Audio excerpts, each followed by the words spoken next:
Dear student, follow the white board please. আজকে আমরা করব দুইটা রুল, কমপ্লেক্স টু সিম্পলে দুইটা রুল করব। হ্যাঁ, প্রথম রুল দেখো, 6 নম্বর রুল দেখো। সিন্স, অ্যাজ, হোয়েন যুক্ত সাবজেক্ট একই হলে কমপ্লেক্সকে সিম্পল করার নিয়ম। স্ট্রাকচার বি ওয়ান মানে প্রেজেন্ট ফর্ম, ভার্বের প্রেজেন্ট ফর্মের সাথে যোগ প্লাস পরবর্তী ক্লুজ। পরবর্তী ক্লুজ বলতে দ্বিতীয় ক্লুজ ফুল স্টপ পর্যন্ত। Example, since he went to school, যখন সে স্কুলে গিয়েছিল। He looked many students in the school, অনেক ছাত্রছাত্রী স্কুলের মধ্যে দেখেছিল। এটা হলো অ্যাসিস ফর এক্সাম্পল। এখন এটাকে আমরা যদি সিম্পল করি, এখানে বলা হয়েছে ভার্বের সাথে যোগ। প্রথম ক্লোজের ভার্বের কে? ওয়েন্ট।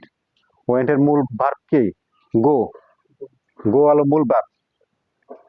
তাহলে গো যদি মূল ভার্ব হয়, মূল ভার্বের সাথে আইনজি যোগ, গোর সাথে আইনজি যোগ হয়েছে এটুক।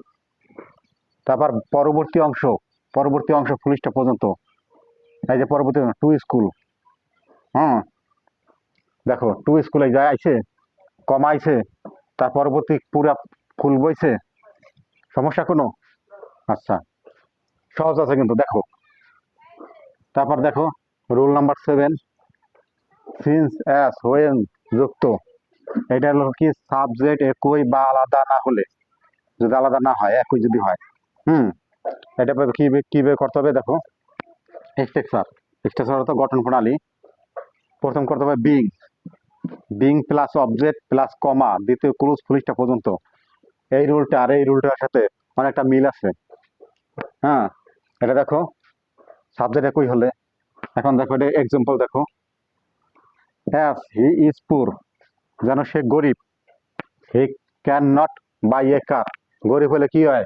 গাড়ি কিনতে পারে না। গরিব হলে গাড়ি কিনতে পারে না। এইটা দেখো অ্যান্সার দেখো কি বলা হয়েছে এখানে। প্রথমে বিং বলা হয়েছে না? এই বিংটা কি আইছে? যে বিং, তার পরবর্তীতে কি করছে? Being plus object. এই যে অবজেক্ট হলো পুর।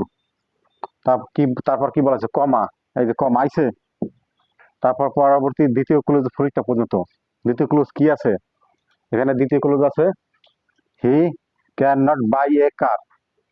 এই যে he can not buy a car, full stop পর্যন্ত। ওকে, দি এন্ড, পরিসমাপ্তি। ওকে।